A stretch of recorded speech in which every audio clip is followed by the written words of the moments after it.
have inventory printed out, put it somewhere safe.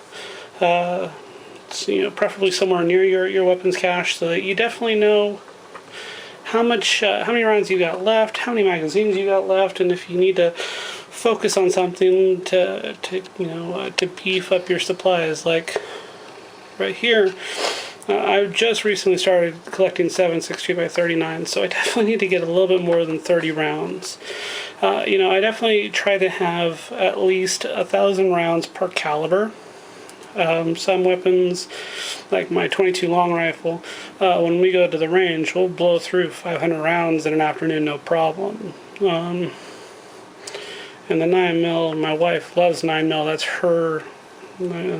That's her caliber. So she'll blow through at least 200-300 rounds in an afternoon at 9mm. So it's always good to just kind of give, write down your inventory, and then try to keep a mental note, or even write it down, of how many rounds you want to get up to per caliber, and as well as your magazines. I like to try to have at least, I'd like to have 20 rounds, 20 mags of P mags, or at least just 20 mags in general of 223, and then I like to have at least 4 mags per pistol. And I definitely want to get my Sega 12 gauge supplies up, because if there is another assault weapons ban, I know Feinstein's got a hard-on for the Sega 12s and banning those outright. So I'd like to go ahead and get a few more mags for that, just in case. So as I close this video, I've just got a few closing thoughts that I want to just kind of put out there.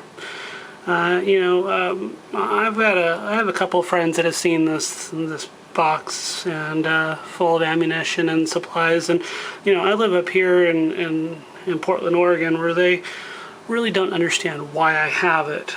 I'm not one of these armchair commandos that thinks the world is going to fall under some zombie apocalypse and I'm going to take my 600 pounds of ammo and bug out to the forest to live like a caveman. I really use this cache for plinking and practice, honing my skills, and I definitely try to refill what I take. But I think it's always a good idea to have just a basic stockpile of ammo, first aid, food, water.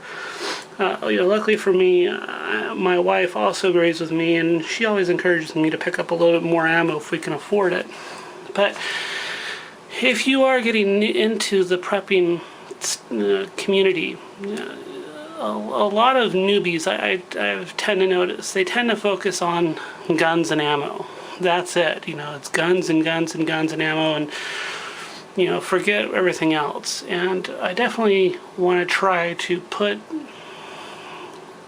give you 2 cents of free advice that guns and ammo are just part of the SHTF stockpile that's needed. I've also got a backpack full of first aid supplies. I've got another backpack that's just full of clothes, water gear for camelbacks and processing and purifying water. I've got another one of these boxes right here full of food, MREs. I've got jugs of water. You definitely need to be a little bit more well-rounded when it comes to creating your cache. And one last thing, I want to show the people that are new to the prepping community what an ammo cache looks like. And maybe this is something for you to shoot for, no pun intended.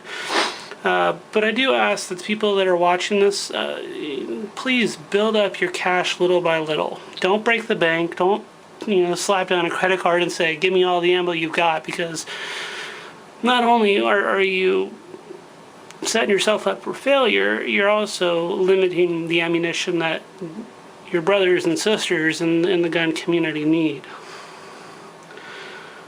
So that's really all I have to say is, build it up little by little. Every paycheck, pick up a box of ammunition, maybe a mag or two, and after 2 years, you can have an ammo cache that looks like this, or even better. Well, thank you for taking the time to watch my video. Hopefully I'll be able to do another video soon, maybe a review on that Sega 12 of mine. If you have any questions or comments, please leave them in the comments field below. If you like this, go ahead and like and go ahead and click subscribe to subscribe to my future videos. And once again, thank you so much for your time, and stay safe.